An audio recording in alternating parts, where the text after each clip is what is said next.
देख लो।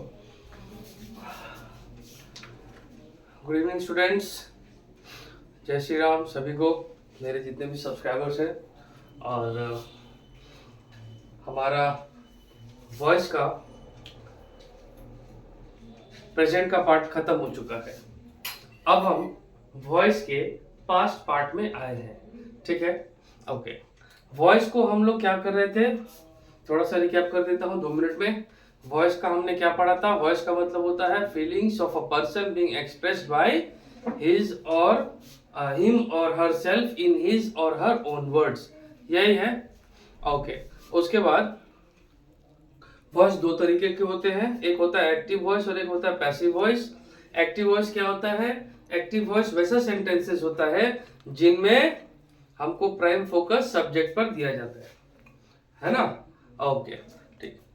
उसके बाद पैसिव वॉइस वो सेंटेंसेस होते हैं जिसका प्राइम फोकस क्या होता है? ऑब्जेक्ट पर होता है। यानी कि एक्टिव वॉइस ऐसा सेंटेंस हुआ जिसका शुरुआत हम क्या करेंगे? सब्जेक्ट से करेंगे। यानी कि टेंस का जितना भी रूल हम पढ़ रहे थे वो सब का सब क्या है? एक्टिव वॉइस है। उसको पैसिव में बदल रहे थे तो शुरुआत किससे कर रहे थे हम? ऑब्जेक्ट से कर रहे थे, ठीक है ना? ओके, फिर हम प्रेजेंट का जब पढ़ रहे थे तो प्रेजेंट इंडेफिनिट का जो एक्टिव वॉइस बना रहे थे अफर्मेटिव का, तो उसका एज इट इज बन रहा था, है ना? पैसिव वॉइस में क्या जुड़ रहा था? प्रेजेंट कंटिन्यूअस का हेल्पिंग वर्ब जुड़ रहा था पैसिव वॉइस में, और बाय ऐड हो रहा था और मेन वर्ब की थर्ड फॉर्म आ रही थी, है ना? हर पैसिव वॉइस में मेन वर्ब का थर्ड फॉर्म आता है। ओके, तो ठीक उसी तरह से हम लोग अभी कहाँ है? वॉइस में ही है, लेकिन वॉइस के कौन से पार्ट में है? पास्ट इनडेफिनिट के पास्ट में टेंस में है, पार्ट में है। तो इस तरह से प्रेजेंट का हो गया। प्रेजेंट हमने क्या क्या पढ़ा था? प्रेजेंट इंडेफिनिट पढ़ा था, प्रेजेंट कंटिन्यूअस पढ़ा था और प्रेजेंट परफेक्ट पढ़ा था। प्रेजेंट परफेक्ट कंटिन्यूअस क्यों नहीं पढ़ा था वो भी मैंने आपको बता दिया है।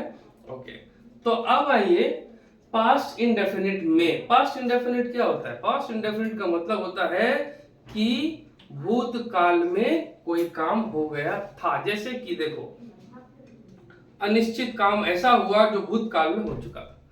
जैसे कि हमने क्या टेंस के हिसाब से अगर एग्जांपल दूं तो राम खाता है, ठीक है? अब इसको मैं पास्ट टेंस बनाऊंगा तो क्या हो जाएगा? राम खाता था। अब अगर मैं इसको एक्टिव और पैसिव के हिसाब से बनाऊं एग्जांपल प्रेजेंट टेंस में, तो क्या हो जाएगा? राम खाना खाता है, ठीक है? ये हो गया, तो हो जाएगा खाना खाया जाता है राम के द्वारा, है ना? ओके, अब पास्ट टेंस में उसी को बना लेते हैं। कैसे बनेगा? सिंपल है, क्या होगा? राम खाना खाता था, ठीक है? राम खाना खाता था। तो इसका पैसिव वॉइस कैसे बनेगा? इस रूल से बनेगा, खाना खाया जाता था राम के द्वारा। हो गया, यही बनता है। ओके, नाउ मैं अब आपको ये बताता हूं कि पास्ट इंडेफिनिट टेंस का सबसे पहले क्या बनाते हैं? अफर्मेटिव, है ना? हम वॉइस के पास्ट इंडेफिनिट टेंस के अफर्मेटिव सेक्शन में है। तो वो क्या होता है? इसका एक्टिव वॉइस क्या होता है? हम लोग सबको पता है कि प्रेजेंट इंडेफिनिट टेंस के अफर्मेटिव में और पास्ट इंडेफिनिट टेंस के अफर्मेटिव में कभी भी उसका हेल्पिंग वर्ब नहीं आता है, ठीक है? समझ में आया? तो क्या आ गया? प्रेजेंट इंडेफिनिट टेंस के अफर्मेटिव में भी देखोगे आप तो डू डज नहीं आता है। क्या आता है? सब्जेक्ट प्लस मेन वर्ब का फर्स्ट फॉर्म प्लस एस या ई एस प्लस ऑब्जेक्ट, ये आता है ना? और पास्ट इंडेफिनिट टेंस के अफर्मेटिव में भी क्या है? Subject plus V2 plus object. ये V2 क्या? मेन वर्ब का सेकंड फॉर्म प्लस ऑब्जेक्ट है। चलो अब देखो, तो पास्ट इंडेफिनिट टेंस के अफर्मेटिव में क्या है? सब्जेक्ट प्लस मेन वर्ब का सेकंड फॉर्म प्लस ऑब्जेक्ट। ये इसका पैसिव वॉइस क्या बनेगा? ऑब्जेक्ट शुरुआत में लेना पड़ता है। उसके बाद अब देखो, जब प्रेजेंट में हम थे तो प्रेजेंट इंडेफिनिट बना रहे थे, तो उसका पैसिव में हेल्पिंग वर्ब किसका ले रहे थे? प्रेजेंट कंटिन्यूअस का ले रहे थे। तो जब पास्ट इंडेफिनिट बना रहे हैं तो उसका हेल्पिंग वर्ब पैसिव में भी किसका लेंगे? पास्ट कंटिन्यूअस का ही लेंगे, ठीक है? तो उस तरह से क्या बन जाएगा? ऑब्जेक्ट स्टार्टिंग में लगता है, उसके बाद वाज वर। क्यों? क्योंकि is am are past form किसका बन जाता है? वाज वर में चेंज हो जाता है, ठीक है? उसके बाद मेन वर्ब का थर्ड फॉर्म, क्योंकि पैसिव वॉइस में मेन वर्ब का थर्ड फॉर्म ही लगता है। उसके बाद बाय, उसके बाद सब्जेक्ट। तो ये हमको समझ में आ गया। ओके, आइए अब इसको एक एग्जांपल से बताता हूं आपको इजीली समझ में आ जाएगा। देखिए, जैसे कि एग्जांपल अगर इसका देखा जाए तो एक्टिव वॉइस अगर लिखता हूं मैं तो क्या लिखूंगा, राम एट फूड, है ना, राम एट फूड। देखो ये एट का क्या है मालूम है, ये एट जो है ना V2 है किसका, ईट का, ईट V1 है, एट V2 है, ठीक है। राम एट फूड, राम खाना खाता था, ठीक है, समझ में आया। ओके, अब इसको क्या करना है हमको, इसको बनाना है पैसिव वॉइस में, सिंपल है। ओके, पैसिव वॉइस कैसे बनेगा, ऑब्जेक्ट लेना है फूड। अब देखो हमारा ऑब्जेक्ट सिंगुलर है कि प्लूरल है, हमारा ऑब्जेक्ट सिंगुलर है, तो सिंगुलर के साथ क्या आएगा, सिंगुलर वाला हेल्पिंग वर्ब, तो क्या आएगा, वॉज आएगा। ओके, फूड वॉज हो गया। अब क्या लेना है, मेन वर्ब का थर्ड फॉर्म, तो ईट हो गया फर्स्ट फॉर्म, एट हो गया सेकेंड फॉर्म, तो थर्ड फॉर्म क्या होता है, ईटन, ठीक है। फूड वॉज ईटन, अब क्या लेना है, बाय, फिर क्या लेना है, subject. What is the subject in this active voice, that is Ram, तो क्या हो जाएगा, राम। समझ में आया। सो इस तरह का एग्जाम्पल हम लोग बना रहे हैं। तो क्या हो गया, एक्टिव वॉइस में देखो सब्जेक्ट आ गया, है ना, V2 आ गया, उसके बाद ऑब्जेक्ट आ गया, है ना, ऑब्जेक्ट आ गया। अब यहां देखिए क्या हुआ, यहां पर हुआ ऑब्जेक्ट आ गया, हेल्पिंग वर्ब आ गया, singular helping verb as per the demand of the object, उसके बाद मेन वर्ब का थर्ड फॉर्म आ गया, फिर हमारा बाय जो एडिशनल होता है, और फिर सब्जेक्ट आ गया। So this is how we do, we convert active voice to passive voice in sentences in tense method. ये देखो, अभी और एक दो एग्जांपल लिखाऊंगा मैं, आप इसको तब तक के लिए देख लो, ठीक है।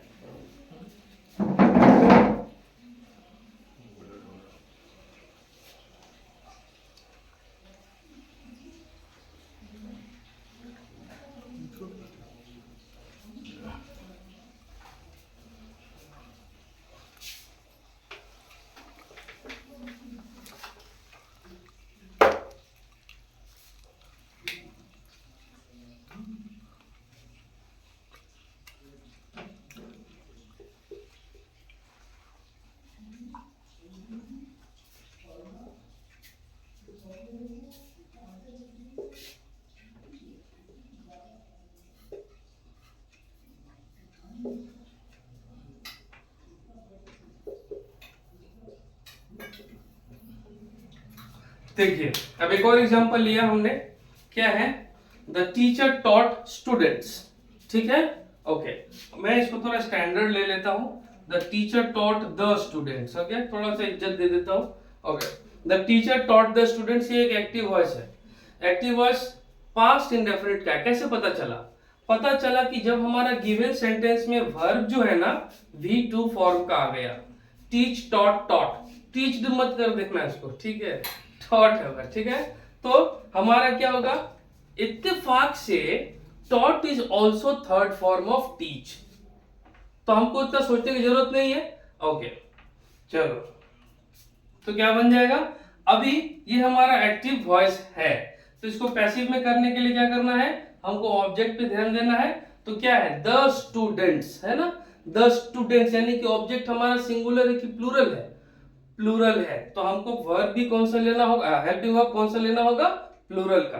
तो आइए लिख लेते हैं, द स्टूडेंट्स, समझ में आया, द स्टूडेंट्स। अब हेल्पिंग वर्ब किसके साथ लेना है, प्लूरल वाला लेना है, द स्टूडेंट्स वर, वर्ब का थर्ड फॉर्म हमारा है ही, गिवन है, टॉट, उसके बाद क्या लेना है, by, the students were taught by the teacher, ठीक है। Now this is how we change the given active voice into passive voice. देखो ये है हमारा स्ट्रक्चर, और हमको जब कोई भी सेंटेंस मिलता है उसका जब हमको पैसिव वॉइस बनाना पड़ता है या ऑप्शन में देखना पड़ता है ना, तो वो हम क्या देखते हैं, हम देखते हैं कि हमारा the teacher taught the students इस तरह का मिल गया, तो हमको समझ में आ जाता है कि पढ़ा पढ़ा माने क्या है, ये क्या बोलते हैं, शिक्षक स्टूडेंट्स को पढ़ाते थे। ठीक है, ओके। अब इसको हमको पास्ट के फॉर्म में ही पैसिव वॉइस में बदलना है, तो हम क्या लिखेंगे, स्टूडेंट्स को पढ़ाया जाता था शिक्षक के द्वारा। समझ में आया? So this is how we change active to passive in tense method. आप इसको देख लीजिए, इसी तरह से सब बनेगा। ठीक है, इसी तरह से सब बनेगा। आप जितना भी सेंटेंस बोर्ड पे करना मुश्किल होता है, 50-60 तो नहीं कर सकते, आपको कंसेप्ट क्लियर कर सकते हैं। तो इसी तरह से हम समझेंगे चीजों को। ठीक है ना? जैसे कि मान लीजिए एक और एग्जांपल मैं लिख दूं, तो मैं यहां पर लिख देता हूं, मान लो आई प्लेड फुटबॉल। ठीक है, तो आई प्लेड फुटबॉल एक एक्टिव वॉइस है, तो इसका पैसिव वॉइस क्या बनेगा? पता है, सिंपल सा, football is played by me, football was played by me, है ना? ओके, कैसे? क्योंकि फुटबॉल एक सिंगुलर ऑब्जेक्ट है ना? तो सिंगुलर ऑब्जेक्ट के साथ singular helping verb, football was played हो जाएगा प्लेड, उसके बाद क्या लगता है बाय, V3 प्लेड है ना, प्लेड V2 तो V3 प्लेड, उसके बाद V3 के बाद क्या लेना है बाय, तो फुटबॉल इज प्लेड बाय, आई अगर सब्जेक्ट में है तो ऑब्जेक्ट की तरफ जाके क्या बनता है, मी बनता है। तो क्या बन गया, football was played by me. This is how we change active to passive in past tense. आप देख लीजिए, इसका स्क्रीनशॉट लेना चाहे तो ले लीजिए। ठीक है,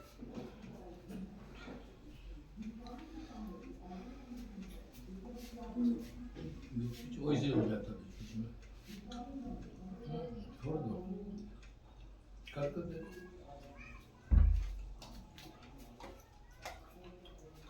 okay, now let's move on to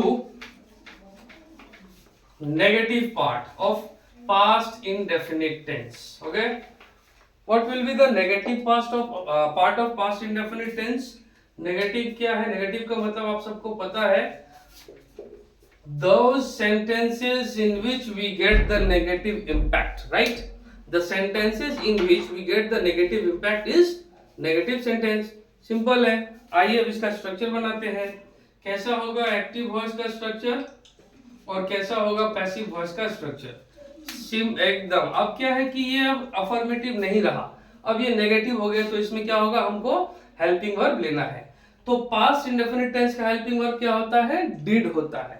okay, तो क्या होगा, subject plus did plus not plus main verb का फर्स्ट फॉर्म प्लस ऑब्जेक्ट, यही होगा ना?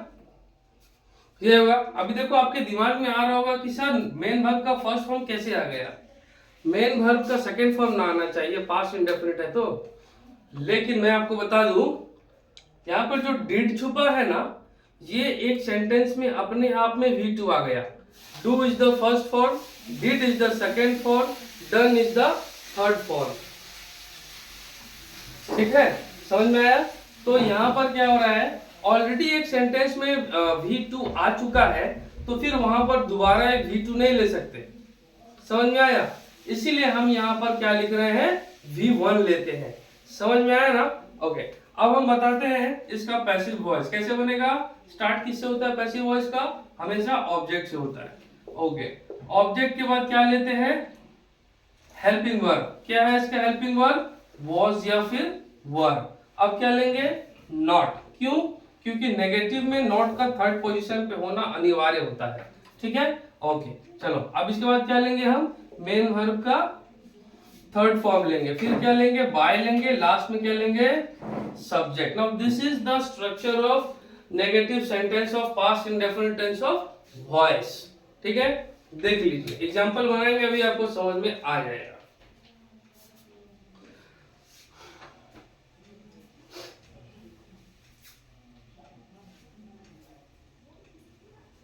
चलो अभी एग्जांपल बनाते हैं। इसका हम लोग एक एग्जांपल लेते हैं एक्टिव वॉइस का। ठीक है, तो एग्जांपल क्या है, she did not attend the meeting. She did not attend the meeting, है ना? She did not attend the meeting. समझ में आया? She did not attend the meeting का मतलब क्या है? वह मीटिंग में नहीं आई थी, है ना? वो मैंने आई नहीं की, ठीक, मैंने क्या कहते हैं उसको, प्रेजेंट नहीं थी, है ना? ओके, अब ये तो हमको क्या हो गया, देखो यहाँ पर ऑलरेडी V2 आ गया, इसीलिए यहाँ पर V1 आ गया, है ना? समझ में आया? तो एक सेंटेंस में कभी भी दो V2 का इस्तेमाल, सेम वर्ब का इस्तेमाल नहीं हो सकता, ठीक है ना? तो ये हमारा एक्टिव वॉइस है, तो इसका पैसिव वॉइस क्या होगा? अब हमको इस एक्टिव वॉइस में देखना पड़ता है हमारा ऑब्जेक्ट को। ऑब्जेक्ट यहाँ पर क्या बन के आ रहा है पता है? Meeting, the meeting. तो द मीटिंग एक सिंगुलर ऑब्जेक्ट के तौर पे है, तो जब सिंगुलर ऑब्जेक्ट के तौर पे है तो उसका हेल्पिंग वर्ब भी सिंगुलर होगा। ओके, तो हम बनाते हैं इसको, तो क्या होगा? The meeting was not. अब यहां पर आपको थोड़ा सा कंफ्यूजन हो रहा होगा, सर नॉट थर्ड पोजीशन पे है और यहां पर चौथा में कैसे आ गया? तो मैं आपको बता दूं कि यहां पर जो हमारा ऑब्जेक्ट है ना, ये द मीटिंग है, ये एक सिंगुलर है, सिंगुलर ऑब्जेक्ट माना गया है, ठीक है ना? ओके, तो सिंगुलर ऑब्जेक्ट यानी कि एक ही है, तो इसी चक्कर में इसको हम क्या करते हैं? सिंगुलर मानते हैं, सिंगुलर। तो ये हो गया 1, ये हेल्पिंग वर्ब हो गया 2, तो नॉट आ गया थर्ड पोजीशन पे। समझ में आया? ओके, अब हम आते हैं, तो हमने ऑब्जेक्ट ले लिया, सिंगुलर ऑब्जेक्ट था, तो हमने ऑब्जेक्ट ले लिया, उसके साथ सिंगुलर हेल्पिंग वर्ब ले लिया वॉज, उसके बाद नॉट ले लिया। अब क्या लेना है? वर्ब का थर्ड फॉर्म। तो यहाँ पर अटेंड है ना, अटेंड का V3 होता है अटेंडेड, ठीक है? अटेंड का V3 क्या होता है? अटेंडेड। तो हम क्या लिखेंगे? The meeting was not attended, attended. V3 हम ले लिए, अब क्या लेंगे? बाय लेंगे, उसके बाद सब्जेक्ट लेंगे। तो सब्जेक्ट क्या है? शी है ना? तो जब हमारा सब्जेक्ट शी होगा और वो ऑब्जेक्ट की तरफ जाएगी तो क्या बनेगी? हर। क्या बनेगी? हर बनेगी, है ना? So this is how we have changed active to passive of negative sentence of past indefinite tense in voice. आप इसको देखिए, इसको समझिए, ओके? आप चाहो तो स्क्रीनशॉट भी ले सकते हैं। एक और एग्जांपल बनाएंगे तो आपको समझ में आ जाएगा, ठीक है? ओके, चलिए एक और एग्जांपल लेते हैं।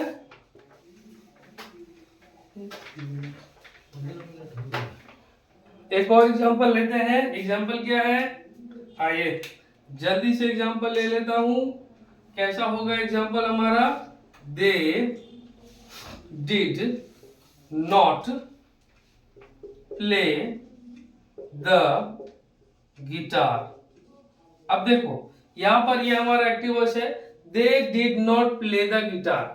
अब अगर मैं यहां पर प्लेड लिख देता तो ये सेंटेंस ही गलत हो जाता। क्यों पता है? क्योंकि ऑलरेडी हमारा V2 आ चुका है, तो हम V2 ले लिए हैं, तो फिर दोबारा V2 नहीं ले सकते। The sentence will be incorrect, wrong हो जाएगा। इसीलिए हमने क्या लिखा? They did not play the guitar. तो इसका पैसिव वॉइस क्या बनेगा? ऑब्जेक्ट देखो क्या है? The guitar. द गिटार एक सिंगुलर ऑब्जेक्ट है, तो आइए लिख लेते हैं द गिटार। सिंगुलर ऑब्जेक्ट है तो सिंगुलर ऑब्जेक्ट के साथ singular helping verb, the guitar was हो गया। अब क्या होगा? Not, not. उसके बाद V3, प्ले का V3 क्या होता है? V2 V3 सेम होता है, played. The guitar was not played. अब क्या लेना है? बाय लेना है। अब क्या लेना है? फिर सब्जेक्ट। सब्जेक्ट क्या है? दे। अगर सब्जेक्ट में दे है तो ऑब्जेक्ट की तरफ वो जाके क्या बनता है? देम। डीम नहीं बनता है, देम बनता है, ठीक है? कोई भी सेंटेंस अगर पास्ट इंडेफिनिट टेंस का नेगेटिव होगा, उसको हमको इसी रूल में पैसिव में चेंज करना है। एक्टिव टू पैसिव वाला कोई भी सेंटेंस हो, इसी रूल में चेंज करना है आपको। हम माने 50 60 100 ऐसा सेंटेंस नहीं बना सकते। हम आपको कॉन्सेप्ट क्लियर करा सकते हैं, 2-4 एग्जांपल करवा सकते हैं, वो पॉसिबल नहीं होता है, ठीक है? इसीलिए आप इस कॉन्सेप्ट को देख लो। कोई भी सेंटेंस आएगा आपको इसी रूल से बनाना है, ठीक है? जल्दी से देखिए। अब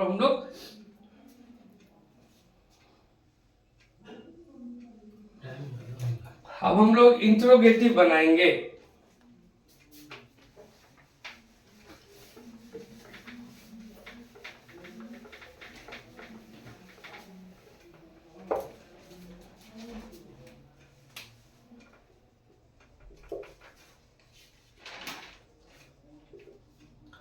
Now what is interrogative? We all know very well interrogative is a sentence which says, which is an asking sentence, है ना? Asking sentence of what? Questionable sentences. ऐसा सेंटेंस जिसमें क्वेश्चन हो रहा होगा और जिसका शुरुआत हमेशा हेल्पिंग वर्ब से होता है, समझ में? जिसका शुरुआत क्या होता है? हेल्पिंग वर्ब से होता है। तो इसका भी शुरुआत हम क्या करेंगे? हेल्पिंग वर्ब से ही ना करेंगे। अब रूल से बाहर तो हम नहीं जा सकते ना। ओके, तो चलिए आइए देखते हैं क्या है इसका हेल्पिंग वर्ब। क्या है? पास्ट इंडेफिनिट टेंस का डिड। ओके, हमने ले लिया। उसके बाद क्या है? हमको क्या लेना है? सब्जेक्ट। उसके बाद क्या लेना पड़ता है? मेन वर्ब का फर्स्ट फॉर्म। उसके बाद क्या लेना पड़ता है? Object. Then comes the question mark, that is mark of interrogation. ठीक है, अब इसका पैसिव वॉइस क्या बनेगा? इसका हेल्पिंग वर्ब अगर डिड है तो पास्ट कंटिन्यूअस का हेल्पिंग वर्ब हम अभी तक यूज कर रहे थे तो वो भी आगे आ जाएगा। तो क्या हो जाएगा? वॉज ऑब्लिक वर, है ना? उसके बाद क्या लेंगे? सब्जेक्ट लेंगे ना? है नहीं, ऑब्जेक्ट लेंगे। पैसिव वॉइस में ऑब्जेक्ट लेते हैं तो क्या लेंगे? ऑब्जेक्ट। उसके बाद क्या ले लेंगे? ऑब्जेक्ट के बाद मेन वर्ब का थर्ड फॉर्म ले लेंगे। ऑब्जेक्ट के बाद क्या लेंगे? मेन वर्ब का थर्ड फॉर्म। फिर क्या लेंगे?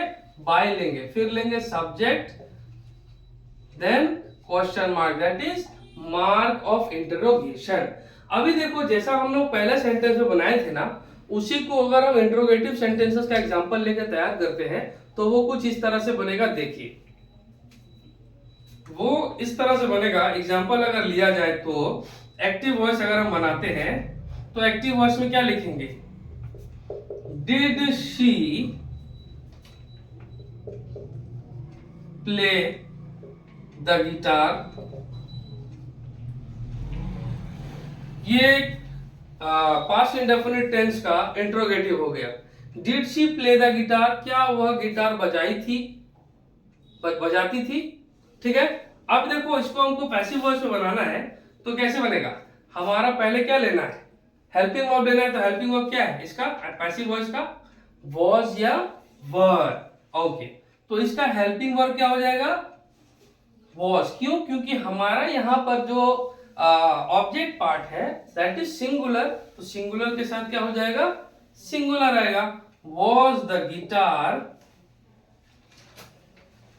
गिटार। अब देखो, हेल्पिंग वर्ब भी ले लिए, ऑब्जेक्ट भी ले लिए, मेन वर्ब का थर्ड फॉर्म लेना है। तो प्ले का थर्ड फॉर्म क्या होता है? प्लेड। वेरी गुड, प्लेड हो गया।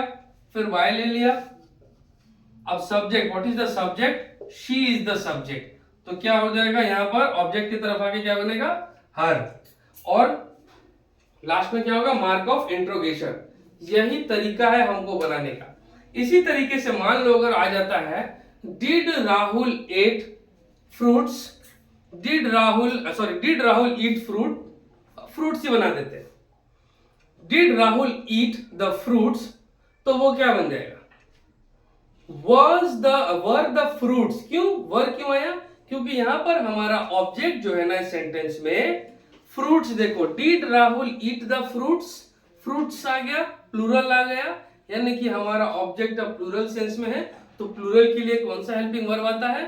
प्लूरल वाला आता है। तो क्या बन जाएगा? वर the fruits eaten by Rahul. समझ में आया? तो इसी तरह से जितना भी सेंटेंसेस बनेगा वो सब हम इसी तरह से बनाएंगे, सब इसी रूल से बनाएंगे। देखो, एक्टिव वॉइस बनाता हूं।